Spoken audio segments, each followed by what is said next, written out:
I got a really good question for everyone. If your childhood dreams came true right now, what is your profession and how do you think you would do with it? I think the beauty of it's a very good question. Thank you, Evan.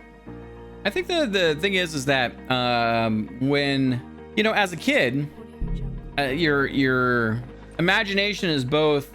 It feels limitless because you don't know, like you haven't been exposed to a lot, so your imagination can go into new places, new ideas and concepts in ways you didn't expect, right? Like you have this infinite level of discovery, and I think that's still true when you get older. But as you get older, you have more experience.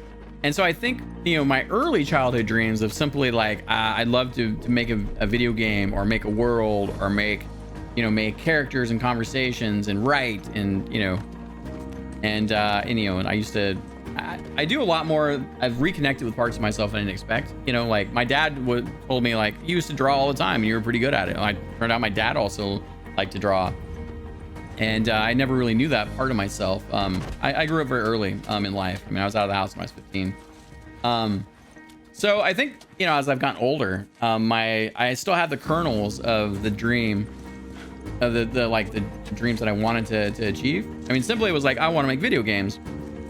And I got very lucky to find my way to making games. But my ultimate dream is to simply be at the nexus of creativity and have a wonderful group of developers and dreamers around me, no pun intended with dreams, to help realize these ideas. I would love just to there's a lot of stuff inside of me that I still want to realize. I've got a dozen games easily that I'd want to build, and most of those projects, there's no such thing as a quick game.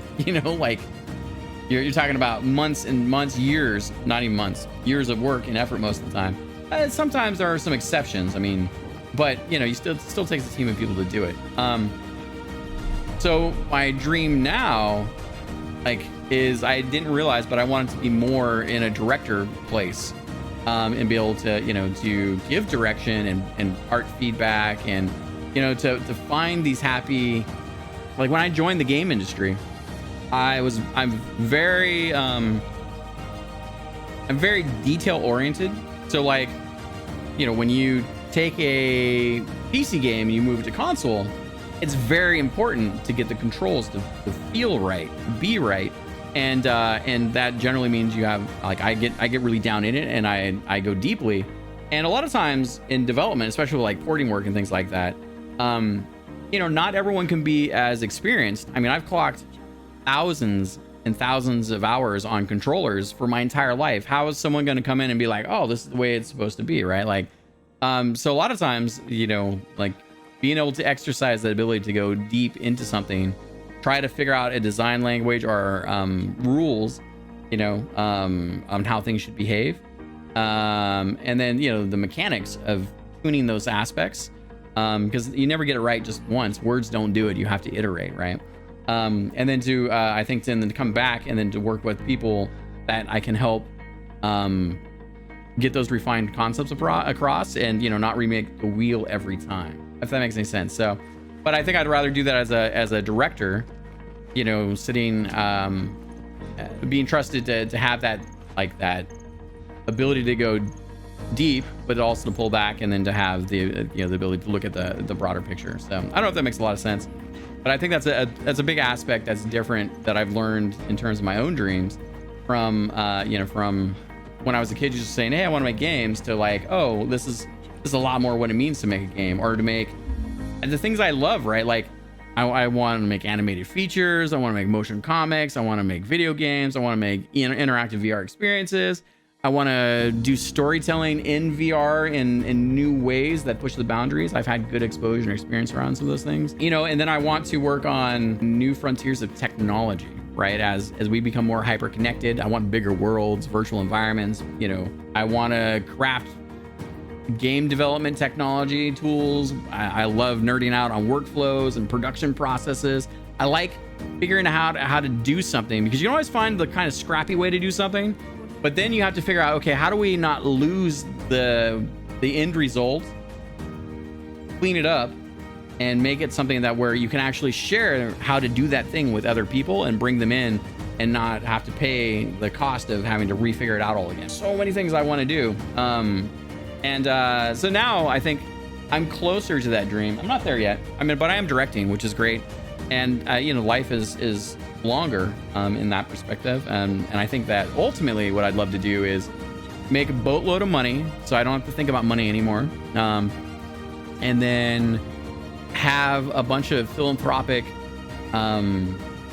investments so I can get in on like the board of directing and or like, you know, go in and out and be kind of like an angel VC with early round investments, and then to work with these tech teams and technology folks, and then to start to think about how technology shapes society in the way it does now and has in many years, over many years, and then to really, I think, you know, be wrapped up in that. So have money to the point where I don't have to be filthy like Elon Musk level rich, right? Like, you know, Jeff Bezos, you know, rich in that respect.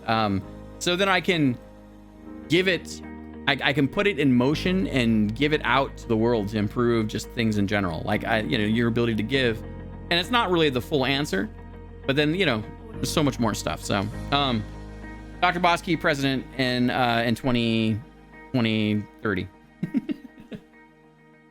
Here, let me take a quick look. That was quite a soapbox. That was a great question. Thank you, Evan. Let me go back through the answers. Liang says Einstein once said, "Never stop asking questions." Good question. Ben says, "I love drawing on paper, but I use digital art sometimes." Ah, you're a mix. Kyoki says, "My wife is in the industry and they are currently crunching." No stranger to that. My whole 20s went to crunching.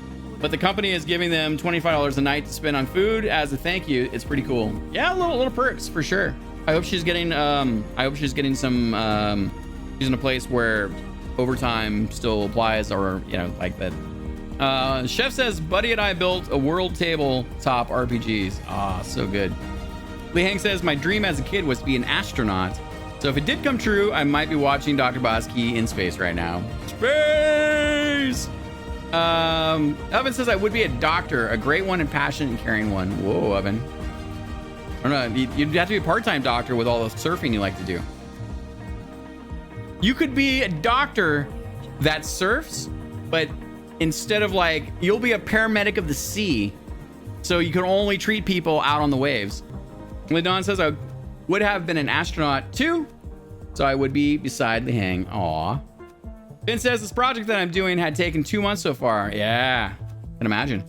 Elrock says, "For me, Oven Feline, I would be a flight stewardess and travel all over the world. I would have been an influencer and travel blogger since I have the luxury of traveling for work." Ah, it's still not too late. These things are all possible. Rolly says, "If my childhood dream will come true, I will be a fighter plane pilot." Yeah. And I'll be doing a lot of air combat, but I did not pursue that because during my time in college, we only have Tora in the Air Force. Keep it waves of everyone. Dermazin says, "My childhood dream back then was to be a lawyer. And if it did come true, I would probably be in that line of profession. But then again, it was but a childhood dream. I now realize that I really want to be involved in anything that sparks creativity, such as drawing and doing creative content. Trying to do it little by little, but I have no more practice on how to draw again." You know, the best thing about it, right, is you can, let me see here, go down the rabbit hole of YouTube. There are so many resources out there. There's nothing keeping you from doing it other than making time to do it. And sometimes, you know, like, it's just good enough to soak up a lesson once in a while. You know, get out your pad and do a doodle. Get out your Photoshop or your GIMP, whatever it is, and, you know, just do some image manipulation. Like, you know, if you find little spaces, they influence you over time, and you're still building experience. So it doesn't have to be a big bang kind of the thing, you know.